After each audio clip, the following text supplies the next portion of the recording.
Koridor Wakhan adalah tempat di bumi di mana perbatasan kekaisaran saling bersentuhan, tetapi waktu seolah lupa untuk singgah. Sebidang tanah Afghanistan yang sempit, sunyi, dan mistis tersembunyi jauh di antara pegunungan tertinggi di Asia.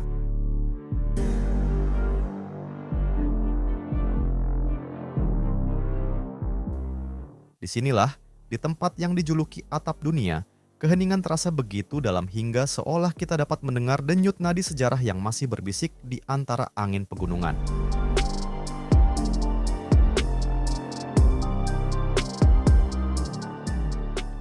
Dikelilingi oleh rangkaian pegunungan Pamir, Hindu Kush, dan Karakoram, koridor ini bukan sekadar jalur geografis.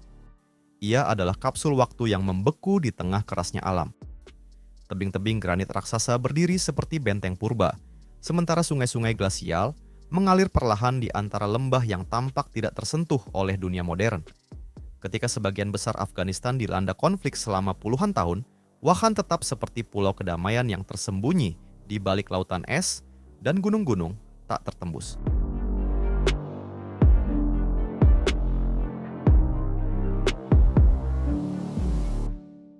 Di tempat ini, dunia bergerak jauh lebih lambat. Tidak ada hiruk-pikuk kota. Tidak ada suara mesin atau cahaya neon. Hanya suara angin yang bersiul melewati lembah dan denting lonceng kecil dari kawanan yak yang melintas di kejauhan.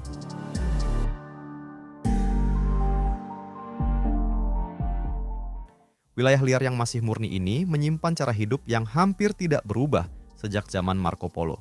Tidak ada jalan beraspal, tidak ada listrik yang stabil, dan tidak ada sinyal internet. Yang ada hanyalah hubungan paling murni antara manusia dan alam. Sebuah perlawanan sunyi, di mana manusia hidup mengikuti irama musim, bukan irama teknologi. Kafilah yak masih melintasi lembah-lembah tandus di bawah pengawasan puncak-puncak raksasa yang menjulang menembus awan.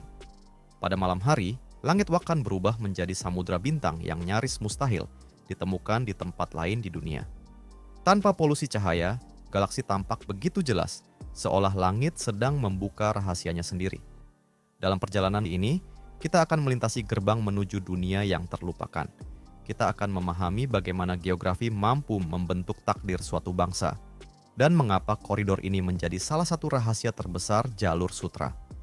Bersiaplah untuk menyaksikan kehidupan di ujung kemungkinan, tempat cakrawala tampak tak bertepi, dan jiwa pegunungan menjadi satu-satunya hukum yang berlaku.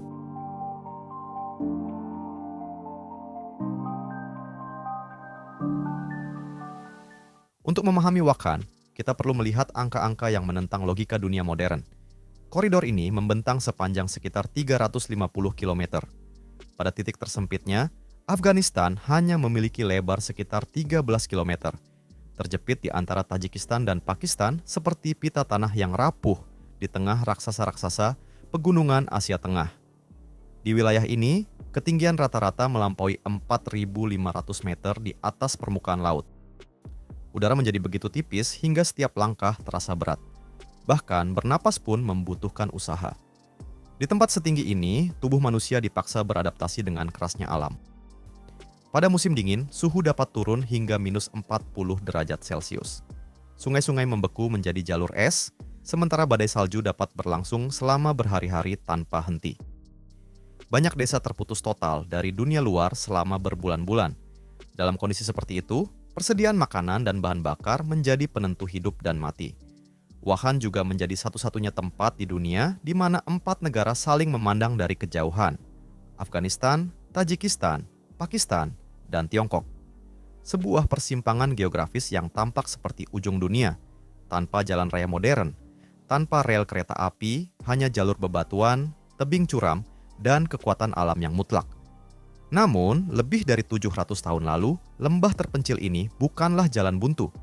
Wakhan justru merupakan salah satu jalur perdagangan paling penting di dunia. Penjelajah Venesia, Marco Polo, pernah melintasi dataran tinggi yang sama dan menyebut wilayah ini sebagai atap dunia. Kala itu, koridor Wakhan menjadi bagian vital sekaligus mematikan dari jalur sutra legendaris.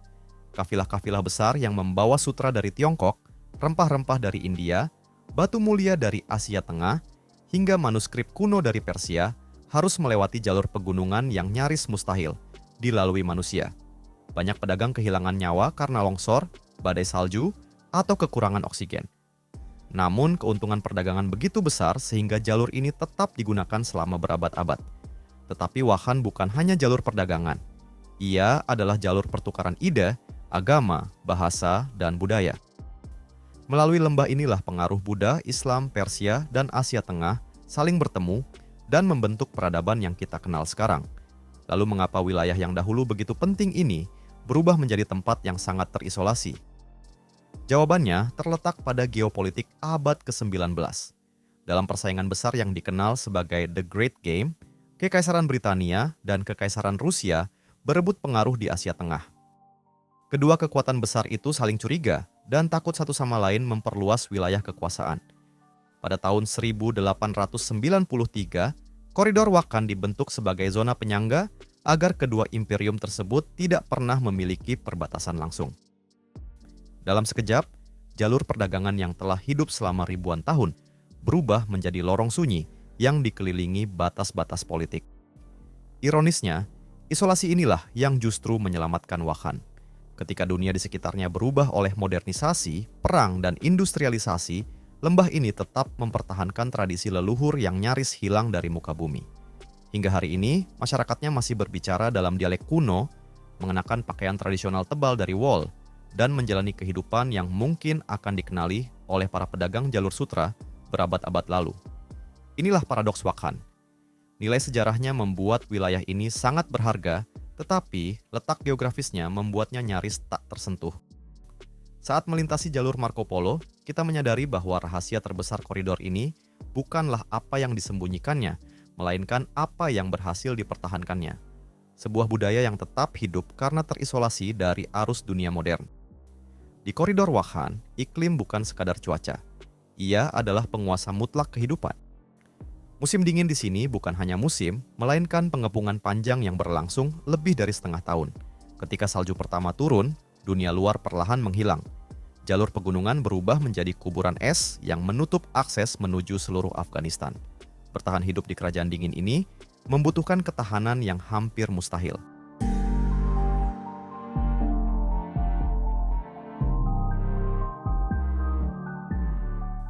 Rumah-rumah batu khas Pamiri menjadi bukti bagaimana manusia beradaptasi dengan kekejaman alam. Dindingnya dibuat sangat tebal dari batu dan tanah liat untuk menahan panas agar tidak keluar. Jendela dibuat kecil untuk mengurangi masuknya angin dingin.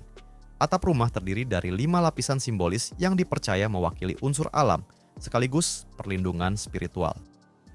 Bagi masyarakat Pamiri, rumah bukan hanya tempat berlindung, tetapi juga bagian dari keyakinan dan identitas budaya mereka. Namun, pusat kehidupan sesungguhnya berada di sekitar api. Tanpa listrik dan pemanas modern, kotoran yak yang dikeringkan menjadi bahan bakar paling berharga di Wakhan. Dari bara sederhana itulah keluarga-keluarga menghangatkan tubuh mereka, memasak makanan, memanggang roti tradisional, dan bertahan menghadapi malam yang membeku. Di luar rumah, suhu bisa mencapai minus 40 derajat Celcius. Angin pegunungan berhembus seperti pisau yang mengiris kulit. Bahkan air yang baru dituangkan dapat membeku dalam hitungan menit. Kekerasan alam itu membentuk karakter masyarakatnya. Ada ketenangan yang dalam di mata para penggembala Kirgiz yang sabar menunggu badai berlalu.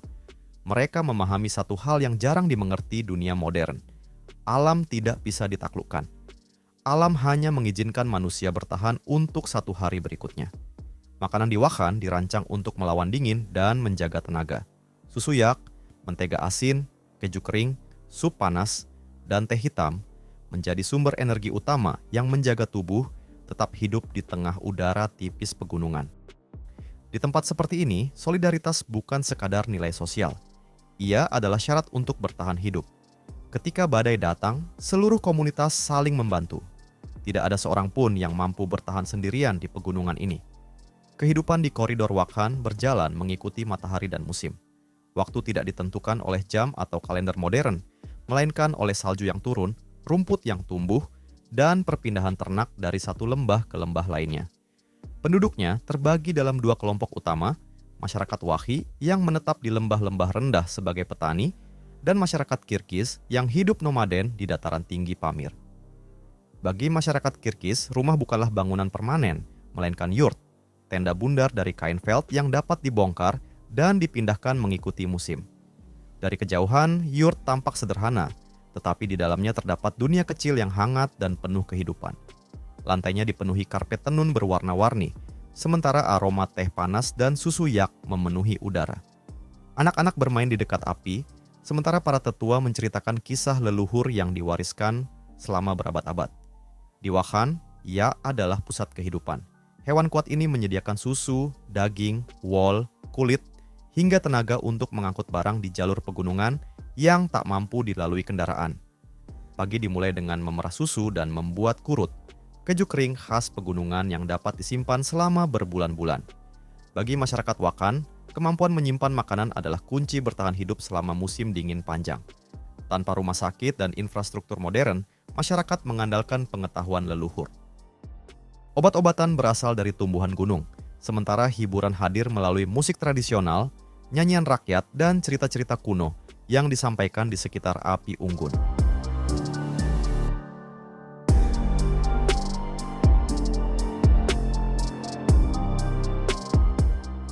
Yang paling mengagumkan adalah cara mereka memandang isolasi.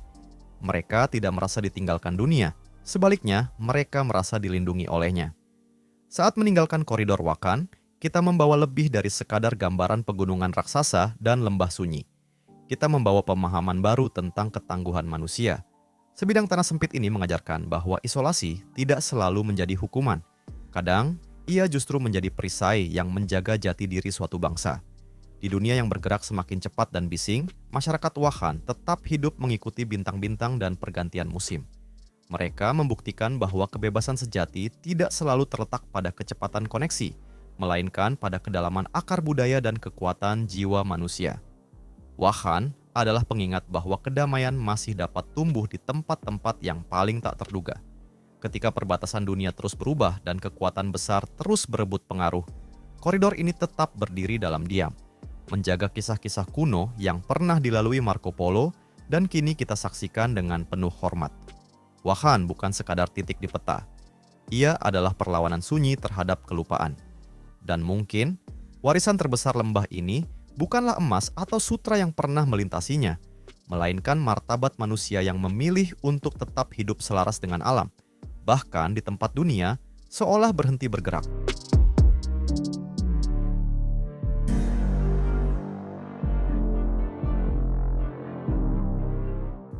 Semoga ketenangan pegunungan ini dan keramahan penduduknya mengingatkan kita bahwa hati manusia tetap mampu menyala hangat, bahkan di musim dingin yang paling keras. Jika perjalanan menuju atap dunia ini membuka mata dan hati Anda, jangan lupa dukung perjalanan kami dengan menekan tombol suka, berlangganan, dan aktifkan lonceng notifikasi agar Anda tidak melewatkan kisah-kisah luar biasa dari sudut-sudut paling tersembunyi di bumi. Dan sekarang, kami ingin mendengar dari Anda. Tempat terpencil mana di dunia yang ingin Anda jelajahi bersama kami berikutnya? Tulis pendapat dan saran Anda di kolom komentar. Sampai jumpa di perjalanan berikutnya, di tempat di mana dunia masih menyimpan rahasia-rahasianya yang paling sunyi.